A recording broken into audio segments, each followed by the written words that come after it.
semuanya, kembali lagi dengan saya Vivin Hermawati dengan NIM 2020207044. Saya berasal dari kelas Biologi 20073 UIN Raden Fatah, Palembang.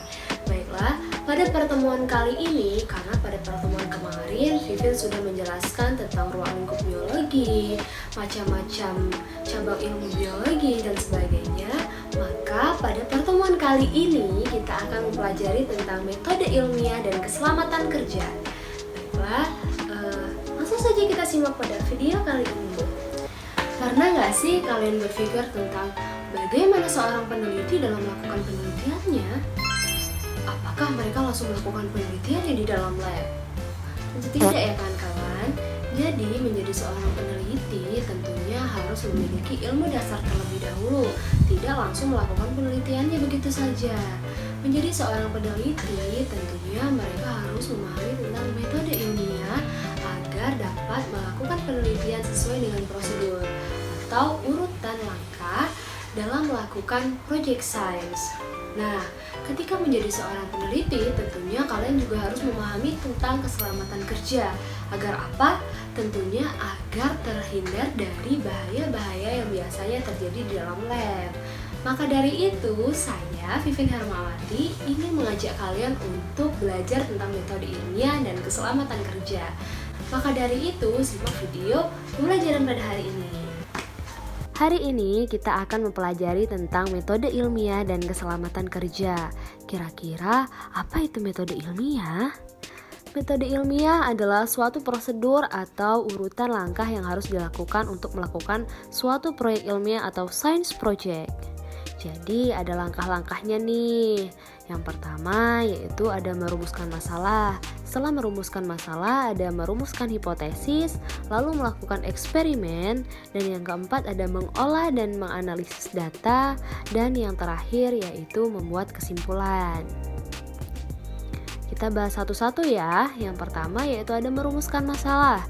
Dengan cara yaitu ada menentukan tujuan, menentukan waktu, membuat pertanyaan, dan sebagainya.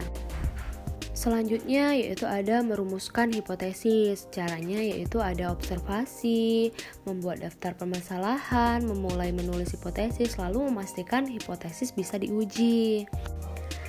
Selanjutnya yaitu melakukan eksperimen. Jadi eksperimen ini merupakan salah satu cara untuk menguji hipotesis tadi.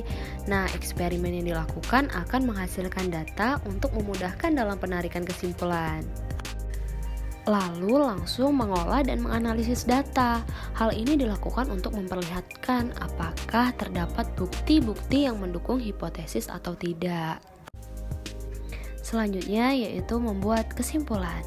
Jadi kesimpulan yang dibuat ini harus jujur dan objektif berdasarkan fakta yang terkumpul dari hasil eksperimen tadi. Materi selanjutnya yaitu keselamatan kerja. Di keselamatan kerja ini ada kecelakaan di laboratorium. Kecelakaan di laboratorium dapat disebabkan oleh banyak hal. Contohnya yaitu kurangnya pengetahuan.